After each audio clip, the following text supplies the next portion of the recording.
माननीय कृष्णाजी खोपड़े, महाराष्ट्र टिम्बर लघु उद्योग महासंघ के अध्यक्ष प्रभुदास पटेल, माननीय नागपुर टिम्बर एसोसिएशन के अध्यक्ष दिनेश पटेल, हमारे नगर सेवक मनोज सापले, आज जिनका विशेष रूप से सत्कार हो रहा है, ऐसे श्री विनोद गोयनका जी पूर्व अध्यक्ष, श्री मनोहरराव ढोबळे, श्री प्रभुदास पटेल, श्री बलबीर सिंह रेणु, श्री भारत भूषण कोहली, श्री जीवराज सोमजी पटेल, श्री विनोद भाई पटेल, श्री जयंती भाई समजी भाई पटेल, श्री दिनेश भाई मणिलाल भाई पटेल, विशेष रूप से इनको भी मैं शुभकामनाएं देता हूं।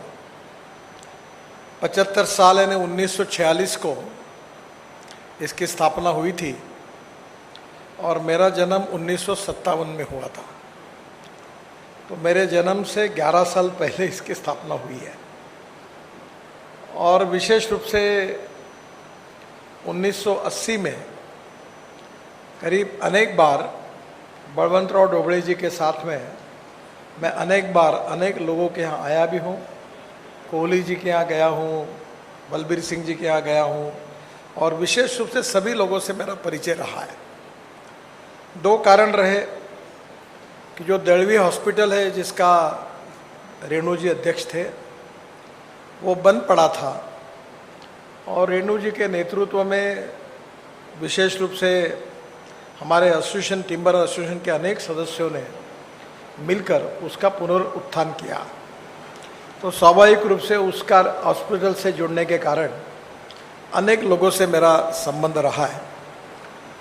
जो बलबीर सिंह जी ने कहा वो सही है कि वो मेरे लिए, मैं आज ही मुझे एक सज्जन पूछ रहे थे कि आप बहुत बड़े नेता हैं, उन्होंने कहा, वो बता रहा हूँ कि अभी आप फॉरेन में थे तो चाइनीज़ और ऑस्ट्रेलियन लोग आपके साथ फ़ोटो निकाल रहे थे, और एक बात मेरे समझ में नहीं आती कि नागपुर में तुम छोटे छोटे कार्यक्रम में क्यों जाते हो। छोटे से छोटे कार्यक्रम में आप जाते हो, ये आपकी बात मुझे समझ में नहीं आती, और अभी आपके स्टेटस के हिसाब से ये बात बराबर नहीं है। तो मैंने उनको जवाब दिया कि मैं स्टेटस फेटस को तो प्रोटोकॉल को ज़िंदगी में मानता नहीं हूँ, पर नागपुर ये मेरी जन्मभूमि है, विदर्भ ये मेरी कार्यभूमि है, और महाराष्ट्र में मैं पला हूँ, बड़ा बना हूँ, और नागपुर की जनता मेरा परिवार है। और इसलिए नागपुर में ये सब बातों का मैं विचार न करते हुए छोटे से छोटे कार्यकर्ता के पास, व्यक्ति के पास जाता हूँ, चाहे उसमें आपको जो भी लगता हो, पर जिंदगी भर मैं किसी भी पद पर रहूँगा तो भी मैं इस बात का पालन करूँगा, क्योंकि मैं आज जो कुछ हूँ, जो कुछ मुझे मान्यता मिली है, वो केवल नागपुर के लोगों ने मुझे प्रेम किया, सम्मान दिया, मेरे पीछे खड़े रहे, उसके कारण मैं बड़ा हुआ। तो ये एसोसिएशन में रेणु जी ने कहा, ये बात सच है कि अनेक लोगों से व्यक्तिगत संबंध थे। ये बात अलग है कि उन्होंने जो कुछ कहा सब सच है, ऐसा कहा गया, ऐसा मैंने कहा तो मेरे साथ अन्याय होगा, और झूठ है ऐसा कहा तो उनके साथ अन्याय होगा। मैं कोई विद्वान नहीं हूँ। कभी कभी मुझे आश्चर्य लगता है कि मैं मैट्रिक में मुझे 52% मार्क मिले थे और मुझे इंजीनियर बनना था, तो प्रोफेशनल कॉलेज में उस समय साइंस ग्रुप में 50% से ज़्यादा मार्क मिलते, उन्हीं को एडमिशन मिलती थी। तो मैं डिस्क्वालीफाई हो गया क्योंकि मैं इंजीनियरिंग कॉलेज में नहीं जा पाया। अभी मुझे 6 डिलीट मिली है जो डॉक्टरेट से बड़ी है। उसमें से महाराष्ट्र की 4 यूनिवर्सिटी की मिली, Panjabrao Deshmukh agriculture university, Mahatma Jyotiba Phule Rahuri university, Baba Saheb Ambedkar Aurangabad university, और दयानंद आर्य जो है वो नांदेड़ की यूनिवर्सिटी, और अभी 2 पिछले महीने में मिली उत्तर भारत की एक सबसे बड़ी यूनिवर्सिटी गलगोटिया, उनकी मिली, और एक वर्ल्ड में 60वें नंबर पर चेन्नई की बहुत बड़ी यूनिवर्सिटी है SBM करके, उनकी डिलीट मिली। तो 6 भी डिलीट मिलने के बाद अब मैं 6 डॉक्टर लगा सकता हूँ, पर मैं एक भी नहीं लगाता क्योंकि मैं अपने को विद्वान नहीं समझता। स्वाभाविक रूप से काम करते करते अनुभव से कुछ सीखने को मिलता है। मैं 2-3 बातों का उल्लेख करूंगा कि नागपुर में एक समय आरा मशीन ये मुख्य धंधा था, पर वो आज नहीं रहा। इसका कारण ऐसा है कि यही कार्यक्रम अगर 47 में होता तो जितने पटेल आज बैठे वो सब धोती में आते हैं, पर आज सब फुल पैंट में आए हैं। इसका कारण समय बदला है, और समय के साथ व्यवसाय को भी बदलना चाहिए। और व्यवसाय बदलने में यही होता है कि उसमें प्रॉफिटेबिलिटी होनी चाहिए। सरकार में अड़चनें आती है। एक बड़ा इंटरेस्टिंग उदाहरण है कि मैं बाम्बू में काम करता हूँ, तो बाम्बू काटने के लिए फॉरेस्ट डिपार्टमेंट से टीपी लेनी पड़ती थी। तो मैं बहुत बार देखा तो टीपी क्यों लगती है, तो मैंने एक प्रधानमंत्री मोदी जी को कहा कि आप एक मीटिंग बुलाइए। और मीटिंग बुलाने के बाद फॉरेस्ट मिनिस्टर, फॉरेस्ट के अधिकारी आए, और मैंने मोदी जी को कहा कि मीटिंग शुरू होने के पहले मैं आपको कुछ प्रश्न पूछ के अभी क्लियर कर देता हूँ। तो मैंने उनको पूछा, फॉरेस्ट सेक्रेटरी को, कि बाम्बू ट्री है कि घास है? तो उन्होंने कहा बाम्बू घास है। तो मैंने कहा घास काटने के लिए एक्ट में परमिशन लगती है क्या? बोले नहीं लगती। तो बाम्बू काटने के लिए क्यों लगती है? तो चुप बैठ गया। मैंने कहा इसका जवाब दो कि बाम्बू जब ट्री नहीं है, घास है, तो तुम क्यों टीपी मानते हो? जब मैं यही बात, एक बहुत अच्छे अधिकारी है खारगे करके, जो फॉरेस्ट सेक्रेटरी थे, सुधीर मुनगंटीवार मंत्री थे, तो मेरे पास आए और मेरे आग्रह पर उन्होंने बाम्बू के कुछ स्पेसीज को टीपी मुक्त कराया। और दिल्ली में आए और खुश होकर कि भाई हम नितिन जी को बताएंगे तो वो खुश हो जाएंगे। तो मैंने बोला सुधीर ये बताओ कि बाम्बू ट्री है कि बाम्बू गवत है, घास है? तो खारगे को पूछा, मैंने बोला एक्ट में क्या लिखा है? बोले घास है। मैंने बोला घास काटने को परमिशन लगती है क्या? बोले नहीं लगती। बोले तुम क्यों लगते हो? जब प्रधानमंत्री जी के सामने इसका आर्गुमेंट हुआ तो उन्होंने फिर से उनको पूछा कि ये बोल रही है क्या है? बोले ये सच है। बोले आप क्यों टीपी लेते हो? और उस मीटिंग में ये निर्णय हुआ कि बाम्बू के लिए कोई टीपी लगेगी नहीं, और बाम्बू पेड़ नहीं है, ट्री नहीं है, और उससे मुक्त हुआ, और वो ऑर्डिनेंस निकल गया। अब देश में बाम्बू बहुत होता है। चाइना में बाम्बू के आधार पर की इकोनॉमी 2 लाख करोड़ की है। बाम्बू से कपड़ा बनता है, बाम्बू से अचार बनता है, बाम्बू से फर्नीचर बनता है, बाम्बू कंस्ट्रक्शन में जाता है।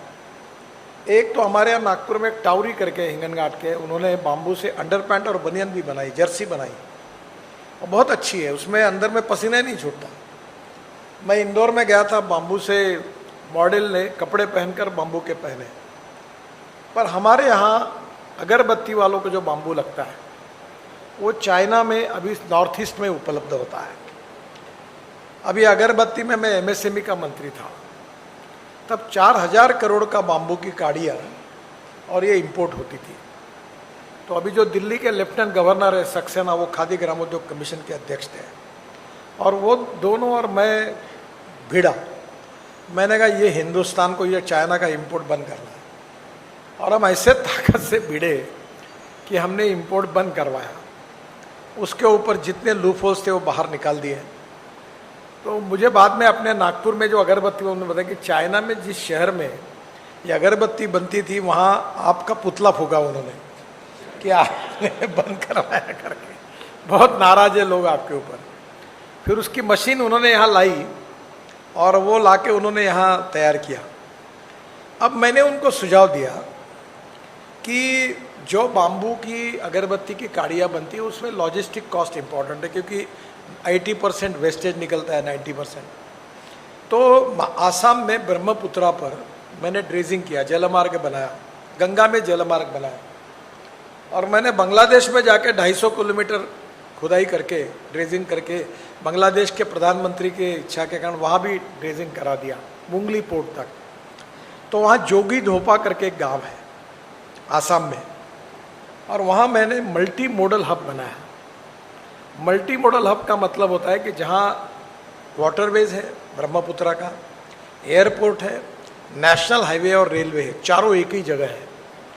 और वहाँ से मैंने उनको सुझाव दिया कि आप वहाँ से एक बार्ज करीब 10,000 टन का, 15,000 टन का, वहाँ बाम्बू आसाम में जो है वो अगरबत्ती वाला बाम्बू है, वो ट्रक से लाने के बजाय अगर आप रोड से जाएंगे तो 10 रुपये खर्चा लगता है, रेलवे से जाओगे तो 6 रुपये लगता है, और पानी से जाओगे तो 1 रुपया लगता है।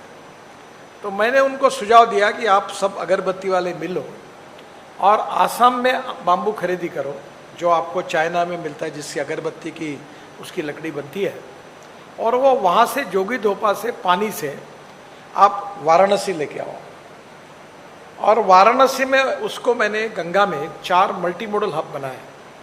एक है हल्दिया में, दूसरा है गाजीपुर में, तीसरा है वाराणसी में, और चौथा है वाराणसी, हल्दिया, गाजीपुर और साहिबगंज झारखंड में।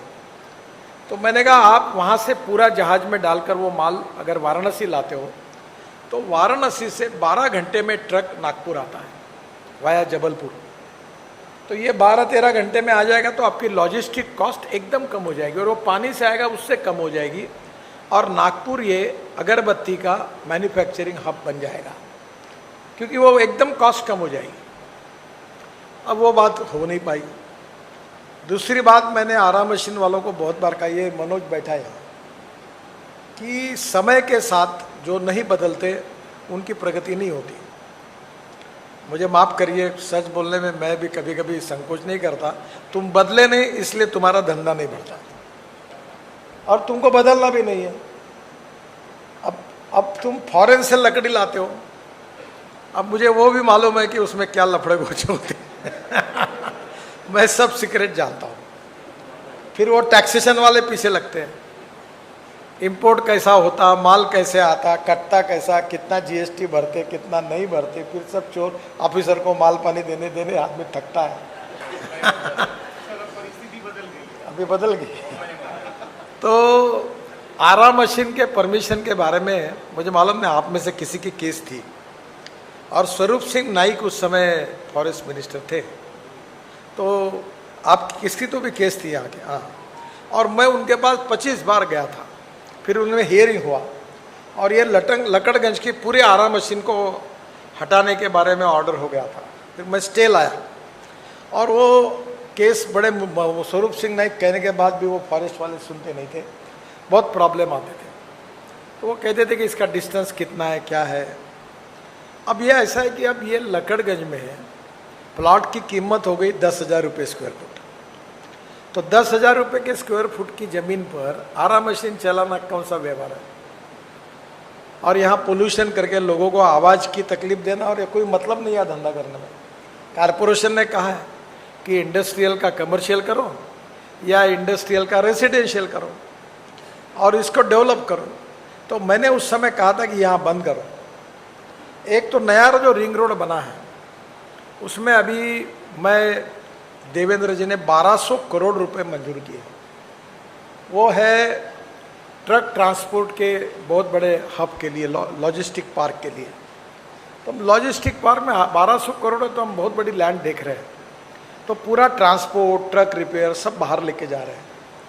तो मेरा आपसे अनुरोध है कि आप अगर वो जगह लेना है तो उधर उसमें लो, या दूसरा सबसे अच्छा हमने समुद्र को नागपुर तक लाया है और पोर्ट पूरा हुआ। सिंधी में ड्राई पोर्ट बना है, सिंधी और जालना में 2 जगह। मैं शिपिंग मंत्री था, मैंने ड्राई पोर्ट बनाया, लगभग बन गया है। अब आपको मुंबई में कोई माल नहीं, डायरेक्ट माल यहाँ छूटेगा। कंटेनर यहाँ से एक्सपोर्ट होगा, यहाँ से इंपोर्ट होगा, सब फैसिलिटी यहाँ होगी। अब वहाँ से पैसा भरो, वहीं के वहीं निकाल लो और माल उतरो। अब वहाँ से माल नागपुर लाना, फिर लॉजिस्टिक कॉस्ट ये हमारे बिजनेस की सबसे बड़ी समस्या है। और मैं ट्रांसपोर्ट मंत्री हूँ, और हमने तय किया कि ये 16% तक जाती है, और मैंने तय किया कि 24 तक ये 9% पे आएगी। और 9% पे आएगी, इसके 2 मार्ग है कि हम हाईवे बना रहे हैं। अब जैसे दिल्ली में जाओगे तो दिल्ली से देहरादून 9 घंटे लगते थे, दिसंबर में 2 घंटे लगेंगे। दिल्ली से हरिद्वार 8 घंटे लगते थे, अब दिसंबर में 1.5 घंटा लगेगा। दिल्ली से अमृतसर 9 घंटे 10 घंटे लगते थे, अब 4 घंटे में होगा। दिल्ली से कटरा 6 घंटे में, श्रीनगर 8 घंटे में, और दिल्ली से जयपुर 2 घंटे में हुआ, 2.5 घंटे में हुआ, अभी 2 घंटे में होगा। दिल्ली से चंडीगढ़ 2.5 घंटे में होगा। और इस प्रकार से पूरा दिल्ली से मुंबई 12 घंटे में गाड़ी आएगी। रोड दिसंबर तक लगभग पूरा हो जाएगा। तो मेरा आपसे सुझाव है कि अब तो रोड 36 ऐसे ग्रीन हाईवे बना रहे हैं, नागपुर से हैदराबाद बना रहे हैं, अब समृद्धि महामार्ग बना, अब औरंगाबाद में हम 3.5 घंटे में जा रहे हैं। अब मैं हाईवे बना रहा हूँ नागपुर से पुणे 4.5 घंटे में, अरे औरंगाबाद जाओगे 3 घंटे में, और वहाँ से 1.5 घंटे में पुणे, वहाँ का हाईवे बनाओ, अब अभी लगते 25 घंटे। तो अब लॉजिस्टिक कॉस्ट में रोड अच्छे बन रहे हैं। दूसरी बात यह है कि फ्यूल में, जिसका मंत्री मैं हूँ, मैं बहुत बार कहता हूँ, अभी मैंने एलएनजी के ट्रक को लॉन्च किया। एलएनजी का ट्रक है डीजल से 50% कम। अब कोयले से मिथेनॉल बनता है। मैंने बंगलोर में बसेस लॉन्च की, 20% डीजल में मिथेनॉल डालते हैं। मिथेनॉल का रेट है 25 रुपये और डीजल का है 120 रुपये, वो सस्ता हो गया। अब मैं इलेक्ट्रिक के ट्रक को लॉन्च कर रहा हूँ, वो और सस्ता है, 150 रुपये का 120 रुपये का डीजल, और पेट्रोल के बजाय 10 रुपये 12 रुपये की इलेक्ट्रिसिटी लगेगी। अब मेरे पास सब इलेक्ट्रिक कार है, हाइड्रोजन पे चलने वाली कार में मैं घूमता हूँ दिल्ली में, जो पानी से हाइड्रोजन निकलता, वो पहली कार मेरे पास रखी मैंने, कि लोगों को कहने के लिए कि बदलो। तो अब धीरे धीरे पेट्रोल डीजल के कारण कॉस्ट बढ़ती है। तो मेरा पहला सुझाव है कि ट्रांसपोर्ट में फ्यूल और रोड में होने से फायदा होगा, और लॉजिस्टिक काम करने से ये बढ़ेगी। अब ये मनोज के यहाँ मैं गया था, ये फर्नीचर बनाता है, मैंने इसको कहा कि डिज़ाइनिंग अच्छी होनी चाहिए। लोग चाइना क्यों जा रहे हैं? एक शहर बसा हुआ है, क्योंकि डिज़ाइंस अच्छे हैं, क्वालिटी अच्छी है और रेट कम है। अभी एक अच्छी बात बताता हूँ, मैं एक बार रतन टाटा पर और आनंद महिंद्रा पर बहुत नाराज हूँ, और मैंने कहा कि तुम दोनों के कारण इस देश में फॉरेन कंपनियाँ आई और पनपी। तुम कॉस्ट सेंट्रिक हो, क्वालिटी सेंट्रिक नहीं। तो आनंद महिंद्रा को बात लग गई, और उसने 4 महीने के बाद मुझे फ़ोन किया कि मैंने इटाली में एक डिज़ाइनिंग कंपनी खरीदी की, और ये थार करके उनकी गाड़ी है, और अभी नई एसयूवी है, वहाँ डिज़ाइन हुई। अब उसकी वेटिंग लिस्ट है। अब टाटा के ट्रक की, टाटा के गाड़ियों की वेटिंग लिस्ट है इलेक्ट्रिक की। पहले तो तैयार करने के लिए तैयार नहीं थे, अब 1-1 साल लगता है। अब मेरे घर पे लोग आते हैं कि तुम पत्र दो, हमको आउट ऑफ टर्न गाड़ी चाहिए। अब electric scooter, electric auto rickshaw, electric bus है, अभी हज़ारों बसेस इलेक्ट्रिक की आ रही, एकदम सस्ती है। तो आज क्या हुआ कि डिज़ाइनिंग ये बहुत इम्पॉर्टेंट है। पर आज जो फर्नीचर के डिज़ाइन हमारे यहाँ तैयार होते हैं वो लोग लेते नहीं। इटली से अब एक आइकिया करके कंपनी है स्वीडन में, उन्होंने इतने अच्छे डिज़ाइन बनाए हैं कि हैदराबाद में उन्होंने अपने मॉल का उद्घाटन किया तो 4 दिन लोग अंदर घुसे थे, बाहर निकलने के लिए समय लगा। तो मनोज चापले के यहाँ रस नहीं होता कोई क्योंकि ये वही पुराने डिज़ाइन जो है, 2 ठोके तैयार करके लगाओ और ठोको किला, ऐसे नहीं जमता। उसके डिज़ाइंस बदलने के कारण फर्नीचर का एक मैन्युफैक्चरिंग हब क्लस्टर नागपुर में तैयार हो। तो मैंने कहा कि आप इंपोर्ट करते हो, डायरेक्ट लकड़ी लाओ, और सिंधी सेलू के बाजू में मैं तुमको जगह देता हूँ, ये जगह में कमर्शियल कॉम्प्लेक्स बनाओ, बहुत फ़ायदा होगा। जितना 10 साल में नहीं कमाई की उतना वो कमर्शियल कॉम्प्लेक्स में और रेसिडेंशियल कॉम्प्लेक्स में पैसा मिलेगा, और मुक्ति पाओ यहाँ से। और तुम वहाँ अपने आराम मशीन बोलो मुझे कितनी जगह चाहिए, मेरे पास ऑलरेडी जगह है, मैं खरीद सकता हूँ। मैं पोर्ट में, मैं अब NHI में ले लिया मैंने वो। और नागपुर का जो कार्गो हब है, पैसेंजर हब और गुड्स हब, कार्गो हब, तो अभी हमने तय किया है कि नागपुर 0 महीने नागपुर को लॉजिस्टिक की कैपिटल बनाना। तो मैं अब पूरे नागपुर के गोडाउन्स ये सिंधी में लेके जा रहा हूँ, और ये अभी सिंधी यहाँ पहुँचने के लिए टाइम कितना लगता है? 25 मिनट में जाओगे आप।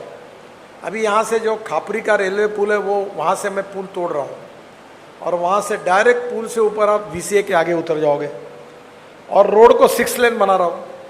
और बूटी बोरी से तुरंत कब पहुँचेंगे पर सब, कहीं सिग्नल नहीं है, न कहीं रेलवे फाटक है। और बाद में वर्धा से पूरा कंक्रीट रोड बना दिया है। तो सिंधी पहुंच जाओगे तो मेरे हिसाब से 20 से 25 मिनट में पहुंच जाओगे आप, और वहाँ 25 मिनट कुछ भी नहीं है।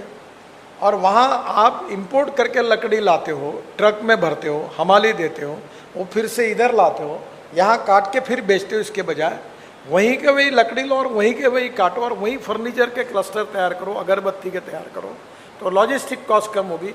10% भी उसमें बढ़ा तो कॉम्पिटिटिव बढ़ेंगे तो बिजनेस बढ़ेगा।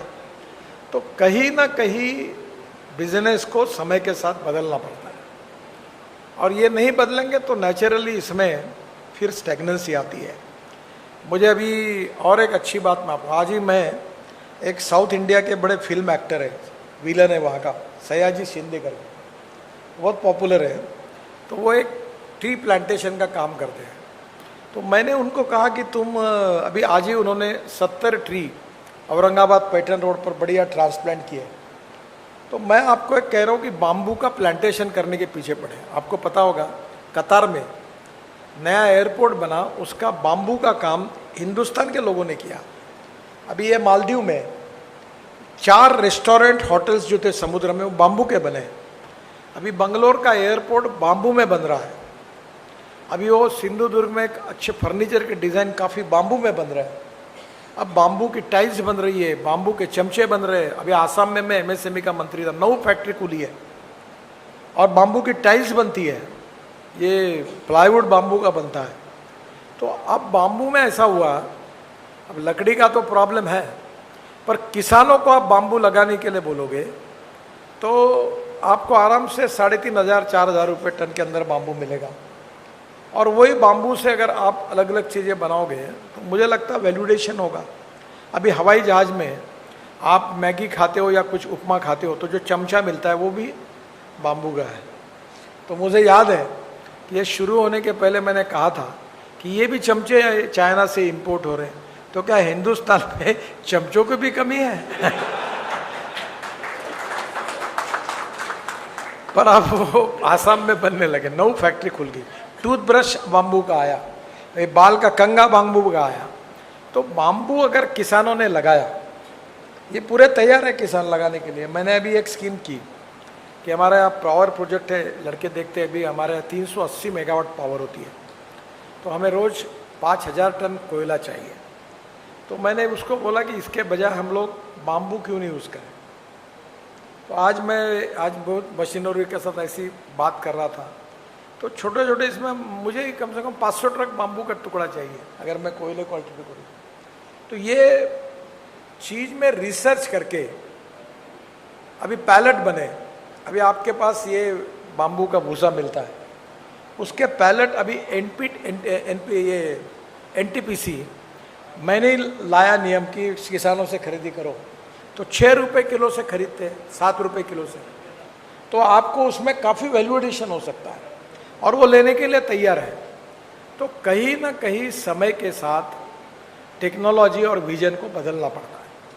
4 बातें बहुत ज़रूरी होती है कि proven technology, economic viability, availability of raw material and marketability of the finish product. 4 बातें जहाँ होगी वहाँ सक्सेस मिलता है, और इसलिए समय के साथ बदलना पड़ता है। और समय के साथ नहीं बदलेंगे तो फिर धीरे धीरे धंधा कम होते जाता है। मुझे लगता है इस सब ऑप्शन पर आप आगे आइए। अभी फॉरेस्ट एंड एनवायरनमेंट के एक्ट में काफ़ी हमने सुधार किया है।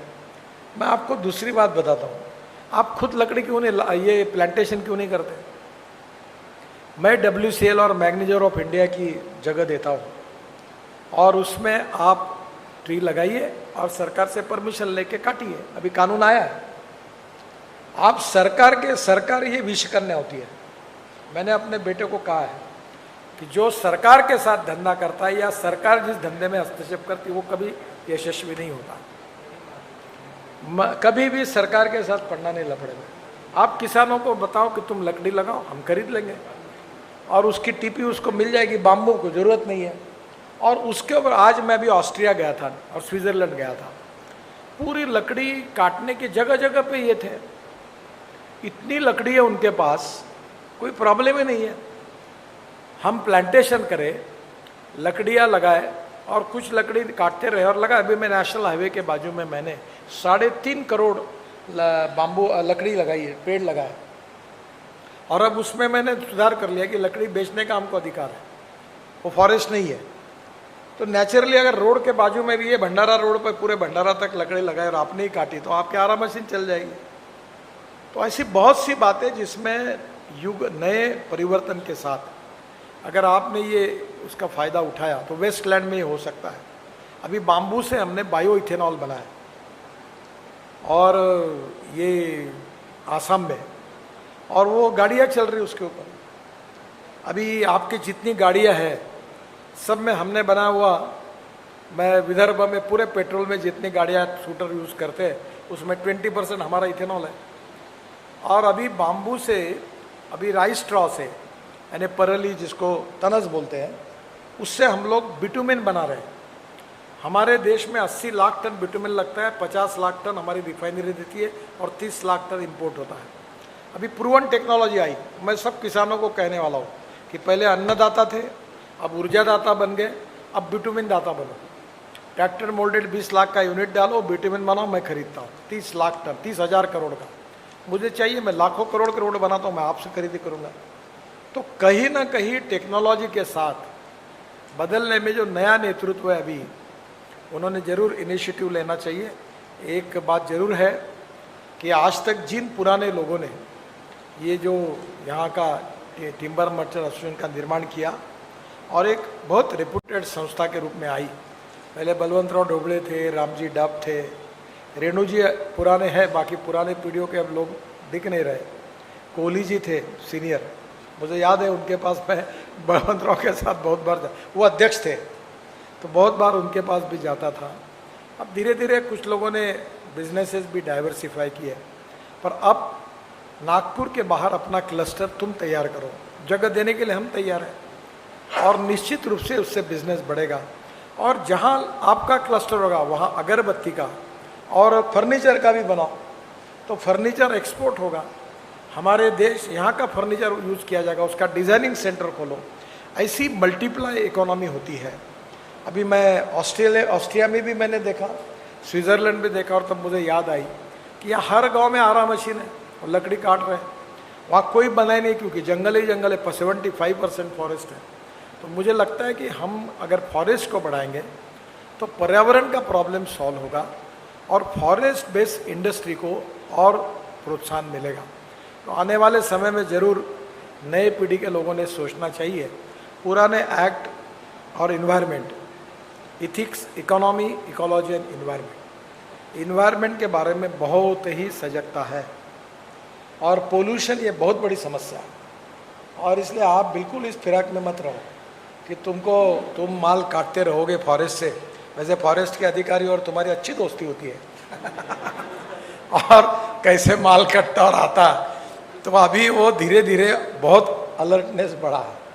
तो मेरे आपसे एक अनुरोध है कि इसमें ज़रूर आपकी बात मुझे बताइए, मैं फॉरेस्ट मिनिस्टर को बुलाऊंगा, उससे बात करूंगा। पर इसमें रिलैक्सेशन काटने के लिए बहुत ज़्यादा नहीं मिल पाएंगे क्योंकि सुप्रीम कोर्ट के भी बहुत से डिसीजंस हैं, पर उसका पालन करते हुए हम प्लांटेशन ज़्यादा करें, सरप्लस प्लांटेशन करें और धीरे धीरे फिर उसको रिलैक्स करें, ये हो सकता है। तो मैं निश्चित रूप से इस काम में मेरे से जो होगी वो मदद करूंगा। 75 साल आपने पूरे किए हैं, एक बहुत बड़ा इतिहास है और अभी तक बहुत अच्छे तरीके से एक पारिवारिक के रूप में ये एसोसिएशन काम करती रही है और समाज में अनेक अच्छे काम के लिए मदद भी करती रही है, जिसका मैं साक्षी हूँ। मैं निश्चित रूप से ये 75 साल पूरे करने के उपलक्ष्य में आपको सबको बहुत बहुत बधाई देता हूँ, आपका अभिनंदन करता हूँ। और फिर से एक बार अपनी इस उद्योग को बढ़ाने के लिए आप ज़रूर मेरे पास आइए। जो भी मदद मेरे तरफ से, कृष्णा बाबू से, देवेंद्र जी से, हम बड़े डेवलपमेंट के लिए बड़े फ्रेंडली है। दूसरी बात, हमारे यहाँ लक्ष्मी दर्शन कार्यक्रम नहीं है, ये आए हुए लोगों को पैसे मांगने का कोई कार्यक्रम नहीं है, तो पूरा ट्रांसपेरेंट है हम लोग। तो आप आइए, हम पूरी मदद करेंगे।